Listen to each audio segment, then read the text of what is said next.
if they cannot run the Telangana or Hyderabad like Pushparaj army, నన్ను పోలీసులు సహకరించారు, వాళ్ళ అభ్యంతరం పెట్టి బయటికి పంపించారు నన్ను పోలీస్ స్టేషన్ నుంచి. ఇది చాలా సీరియస్గా నేను తీసుకుంటాను. If they cannot run the Telangana or Hyderabad like Pushparaj army, అసలు ఈ బౌన్సర్ల కల్చర్ అనేది తప్పు, వెరీ క్లియర్. నేను మళ్ళీ హైకోర్టులో పిటిషన్ వేస్తాను. ఈ సంఘటన మీద పూర్తిగా విచారణ, ఒక సిట్ స్పెషల్ ఇన్వెస్టిగేషన్ టీం అడుగుతాను, నాట్ ఈవెన్ రెగ్యులర్ పోలీస్. ఎందుకంటే వాళ్ళకి చాలా పనులు ఉంటాయి, లా అండ్ ఆర్డర్ పనులు, కాబట్టి వాళ్ళు చేయలేరు కూడా. అల్లు అర్జున్ మీదే బౌన్సర్లు వాళ్ళంతా వాళ్ళు రాలేదు కదా, అల్లు అర్జున్ పైసలు ఇస్తేనే వచ్చిండు. సో ద కాంట్రాక్ట్ క్యాన్సిల్ చేపిస్తాను.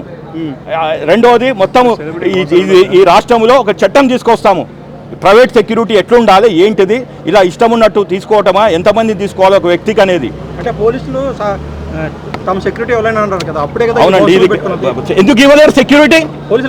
లేదు, తప్పు, అది రాంగ్ స్టేట్మెంట్. మీకు ఎవరు చెప్పారు? Wrong. I don't want to get a in to dialogue or argument, but state is mighty than bloody one private family. State దగ్గర ఎంత పోలీసులు ఉన్నారు తెలంగాణలో, లేకుంటే ఆర్మీని తెప్పిస్తారు, సిఆర్పి తెప్పిస్తారు. ఒక వ్యక్తికి ఇవ్వలేము అని చెప్తే ఇంకా అంతకన్నా బనానా రిపబ్లిక్ అంటారు. We are not a banana republic, performing republic. 140 కోట్ల జనాభా ఉన్నది. అవునండి, దాని మీదనే వస్తుంది. దానివల్ల ఏమవుతుంది, తొక్కిసలాట్లు అవుతున్నాయి. ఈ బౌన్సర్లకు ఎవరైనా ట్రైనింగ్ ఇచ్చాడా, ఏమైనా అకాడమీ ఉందా? ఇప్పుడు మీరు జర్నలిస్ట్ అంటే మీకు ఒక అక్రిడిటేషన్ ఉంది, కాబట్టి దీని మీద కూడా ఒక రెగ్యులేషన్, ఒక అథారిటీ, వాళ్ళకు ఒక గైడ్ లైన్స్, ఒక ట్రైనింగ్, ఇవన్నీ చేస్తాం. ఎవడు పెట్టుకున్నాడో వాంది బాధ్యత. బౌన్సర్ల మీద పెట్టారు వాళ్ళు, బాబా ఏముంది, నెల జీతగాన్లు లేదా రోజుకి ఇంత ఇస్తామంటున్నారు. వాళ్ళకి ఎంతో ఖర్చు అవుతుంది ఆ డ్రెస్సులకి, వాళ్ళు తినే తిండికి, జింపు చేయడానికి. వాళ్ళు మన తెలంగాణ బిడ్డలే, కానీ పెట్టుకునే వాళ్ళు బయట వాళ్ళు ఏమంటున్నారు, మీకు డబ్బులు ఇస్తున్నాం కాబట్టి తెలంగాణ ప్రజల్ని ఎక్కి తొక్కియండి అంటున్నారు. అది తప్పు. అది సంజయ్ థియేటర్లో జరిగింది అదే. పోలీసులు రావద్దన్నా వచ్చాడు, అది క్లియర్. He has violated. ఈ రోజు కూడా అంతే, బౌన్సర్లను ముందర పెట్టుకొని వచ్చాడు ఆయన. పోలీసు వ్యాన్ ఎక్కాడు, వచ్చాడు, మళ్ళీ పోలీసులు దింపుతారు. Where is the requirement of bouncers? Preventive arrest ఎందుకు చేయలేదని చెప్పేసి చాలా రాజకీయ ప్రశ్నిస్తున్నారు. అది ఎందుకు ప్రివెంటివ్ అరెస్ట్ కాదండి, ఇప్పుడు ఆయనకున్నది ఒకటి, పర్మిషన్ అవ్వలేదండి ప్రివెంటివ్ అరెస్ట్ చేస్తుంటే. అవును, ఆయన చెప్పలేదు కదా, ఇప్పుడు ఆయన వస్తున్నా అని చెప్పలేదు, దాన్ని సీక్రెట్గా మెయింటైన్ చేసి కరెక్ట్ 6-6:30కి సోషల్ మీడియాలో వాళ్ళ పుష్పరాజ్ ఆర్మీకి ఇన్ఫార్మ్ చేశారు, మనోళ్ళు వస్తున్నారు, మీరు రెడీగా ఉండండి అని. ఈ సైన్యం మాదిరి వచ్చేశారు, తొక్కిసలాట జరిగింది. సో అక్కడ స్టేట్ తప్పు లేదు, వాళ్ళు డినై చేశారు. కానీ స్టేట్కి ఈ చిక్కడపల్లి పోలీసు వాళ్ళకి ఇది ఒక్కటే పని కాదు కదా. ఆ రోజు ఎన్నో చిన్న క్రైమ్. అవునండి, 20 సంవత్సరాలు వచ్చిండి, ఎప్పుడైనా రోడ్ షో చేశాడా? ఈ దేశంలో వినండి, ఈ దేశంలో ప్రధానమంత్రి రోడ్ షో చేయాలని తీసుకోవాలి. ప్రధానమంత్రి రోడ్ షో కూడా ఏమైనా థ్రెట్ ఉందంటే క్యాన్సిల్ చేసుకుంటాడు. I can show 101 cases where high profile people has cancelled their road shows because of sensitivity. అల్టిమేట్గా ఆ లోకల్ పోలీస్ స్టేషన్ వాళ్ళే పర్మిషన్ ఇవ్వాలి ప్రధానమంత్రికి కూడా రోడ్ షోకి.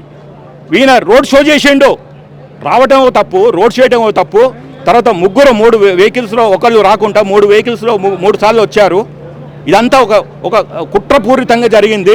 అల్లు అర్జున్ తప్పే ఉందా, ఇంకా ఎవరెవరు? అల్లు అర్జున్ తప్పే ఉంది ఇందులో, ఇంకా ఆయన తప్పే ఎవరు లేడు, ఎవరు లేదు.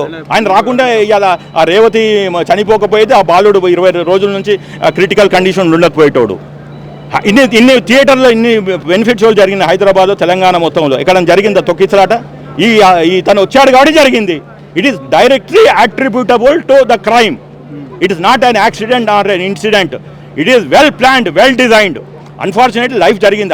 ఆమె లైఫ్ తీసుకోవాలని ఏం కోరుకోలేదు, కానీ అక్కడ వచ్చినది. కానీ మనము ఇప్పుడు ఇక్కడ ఉన్నాము, ఏదో పర్స్ ఎవడో కొట్టేస్తాడనే భయంతో నేను చేయి పెట్టుకున్నాను. అట్లా ఆ ప్రికాషన్, సెల్ఫ్ డిసిప్లిన్ ఉండాలి, సెల్ఫ్ ప్రికాషన్ ఉండాలి. ఈ person he has not done anything. ఆ హైపులో ఉన్నాడు. నేను ఈ సినిమాని ఇంకా 300 కోట్ల నుంచి 500, 5 నుంచి 1000 నుంచి 1500 ఆ ర్యాట్ రేసులే ఉన్నాడు, కానీ మానవత్వం మర్చిపోయాడు. ఇవాళ మొన్ననే పెద్ద మనిషి మాదిరిగా చెప్తున్నాడు, నాకు హ్యూమానిటీ లేదు, హ్యూమన్ నా క్యారెక్టర్ అసాసినేట్ చేస్తున్నాడు. కాదు, నువ్వు ఒక వెల్ ప్లాన్డ్ డిజైన్ తోటి వచ్చావు, నువ్వు హైప్ క్రియేట్ చేసుకుందాం అనుకున్నావు. బెనిఫిట్ షో తర్వాత మిగిలిన 2-3 షోస్ కూడా ఇలానే తీసుకుందాం అనుకున్నావు. నువ్వు వచ్చి బైట్స్ ఇద్దాం అనుకున్నావు. అన్ఫార్చునేట్లీ అక్కడ తొక్కిసలాట ఆమె చనిపోయింది కాబట్టి థియేటర్ నుంచి వెళ్ళిపోయినావు. లేకుంటే రాత్రి 1 దాకా 2 దాకా ఈ చిక్కడపల్లిలో ఈ రెసిడెన్షియల్ ఏరియాలో హల్లా గుల్లా నడిచేది. కాబట్టి ఇలాంటిది ప్రభుత్వం ఎంకరేజ్ చేయొద్దు. ప్రభుత్వం ఇచ్చిన వీళ్ళు సెలబ్రిటీస్ వాళ్ళకు కూడా బుర్రబుద్ధి ఉంది కదా. Is also having God he's given some brain, he has to apply that brain. 100% ఉంది. పోలీసులు ఇమీడియట్గా మూవ్ చేయాలి, తీసుకొని కస్టోడియల్ ఇంటరాగ్రేషన్ చేయాలి. కస్టోడియల్ ఇంటరాగ్రేషన్ చేస్తేనే సమగ్ర విచారం బయట పెడతారు. లేకుంటే ఏం లేదు, ఎమ్మటే he has to సరౌండర్ in front of superintendent of jail this Chanchalguda jail. then he will be under trial till he gets a regular bail. అతనికి రెగ్యులర్ బెయిల్ వస్తుంది, తర్వాత ఛార్జ్ షీట్ వేస్తారు, he will be on a bail, no problem.